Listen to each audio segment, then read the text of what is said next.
Ça marchait. Moi, je suis allé au Mali à une époque, il n'y avait aucun problème. Maintenant, on n'y va plus. Mais qu'est-ce qui s'est passé?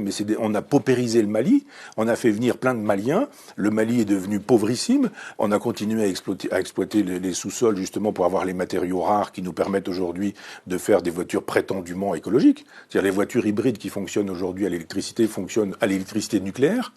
Et quand elles ne fonctionnent pas à l'électricité nucléaire, elles utilisent des métaux rares qui eux-mêmes sont prélevés en Afrique. Et voilà pourquoi on est au Mali. On n'est pas là-bas parce qu'on aime tellement la liberté qu'on les préserve du djihadisme. On s'en fout du djihadisme là-bas. On veut juste pouvoir exploiter, avoir des bases et pouvoir exploiter le sous-sol des Africains parce que la France est tellement islamophile de manière intérieure qu'elle est islamophobe sur la totalité de la planète.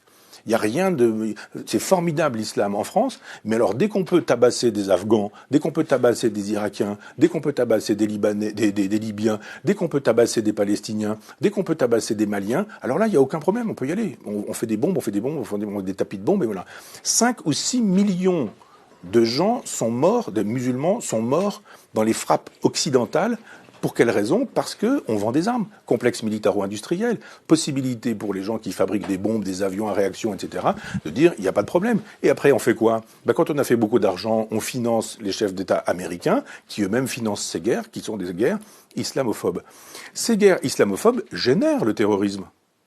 Le terrorisme, il tombe pas du ciel. Voilà des gens à qui on a dit, vous aviez un pays, vous aviez un chef. Ce chef, c'était Adolf Hitler. On détruit votre pays et en même temps, on installe la terreur au quotidien. Que font ces gens-là? Ils arrivent en Occident, ils ont perdu leur famille, ils ont perdu des membres de leur famille, ils ont perdu leur boulot, leur dignité, leur pouvoir d'achat, leur langue, leur culture, leur tradition, leur nourriture. Ils ont perdu tout ça.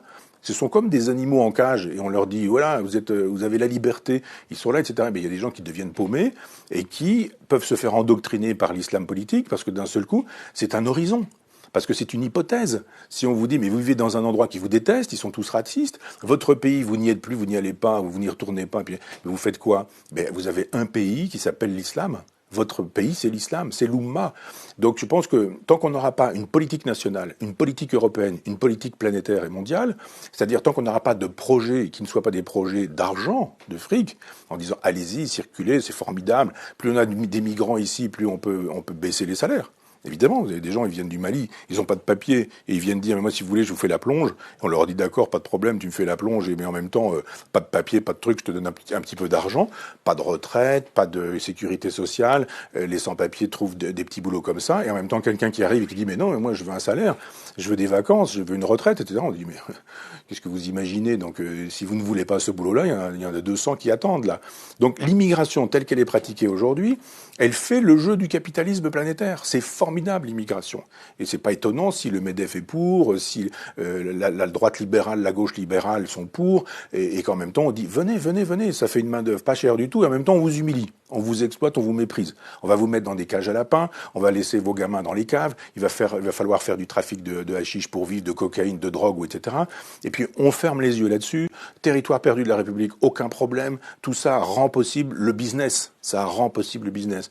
L'immigration est une chose qu'on ne doit pas laisser aller en disant venez quand vous voudrez, puisqu'on sait très bien que dans ces cas-là, c'est la loi de la jungle. L'immigration, c'est quelque chose qui doit être voulu entre un État, entre un continent, donc la France, l'Europe, et puis entre d'autres pays avec lesquels on passe des accords de coopération. Il faut qu'il y ait des universités au Mali, il faut qu'il y ait des hôpitaux au Mali, il faut qu'il y ait des routes, des autoroutes, il faut qu'il y ait des centrales électriques, il faut qu'il y ait des possibilités d'avoir, je sais pas quoi, des garages, des voitures, des écoles, etc. Tant qu'on ne pensera l'immigration qu'en termes de c'est bien l'immigration ou c'est pas bien, vous êtes pour ou vous êtes contre, vous êtes pour, vous êtes formidable, vous êtes contre, vous êtes comme Marine Le Pen, vous êtes un salaud. Non, la question de l'immigration, c'est laquelle, quand, pourquoi, à quoi sert cette immigration aujourd'hui, pourquoi fait-elle le jeu du grand capital, pourquoi est-ce qu'effectivement ça permet de détruire le code du travail, pourquoi ça permet de détruire les salaires, pourquoi ça permet de détruire les retraites, parce qu'on a une main d'œuvre qui est taillable et corvéable à merci, dès lors que quand on parle aujourd'hui de la traite des esclaves, c'est formidable d'aller chercher des poux dans la tête des gens en disant mais il y a une traite des esclaves là en 1492. Ouais, d'accord, très bien. Mais il y a actuellement une traite des esclaves. Quand on laisse passer tous ces migrants en disant venez, venez, venez, installez-vous où vous voulez, il y a toujours une toile de tente ici, il y a un bout de square là, il y a un endroit où vous allez pouvoir vous mettre à l'abri ici, puis voilà, puis débrouillez-vous pour le reste. Tout ça c'est formidable. Moi j'appelle ça de la traite. esclavagiste. Et j'estime que si on ne pense pas l'immigration, ce que j'ai essayé de faire un peu rapidement, si on ne pense pas des solutions à la question inévitable de l'immigration, bien sûr, il y en a toujours eu, il y en aura toujours, et on n'arrête pas l'immigration en remettant les gens à la mer, ou en remettant les gens sur des bateaux, on les renvoie chez eux, ça n'a aucun sens. C'est la thèse de l'extrême droite, c'est pas la mienne, mais c'est juste de dire quelle politique de l'immigration pouvons-nous avoir qui serait une politique de civilisation. On est en train de détruire les civilisations. Moi, j'adore l'art africain, je collectionne un peu d'art africain. Je suis curieux de ces civilisations-là. Que sont-elles devenues ?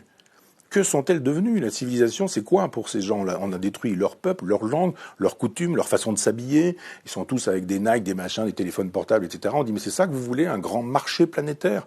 Avec des gamins qui sont des consuméristes, des gamins pour lesquels l'horizon indépassable, c'est le grand magasin dans lequel on peut acheter, le supermarché dans lequel on peut acheter des choses, des objets, des biens avec lesquels on peut pouvoir frimer, montrer que, etc., etc. Mais quand vous regardez la sagesse africaine, on l'a pillée, on l'a massacrée.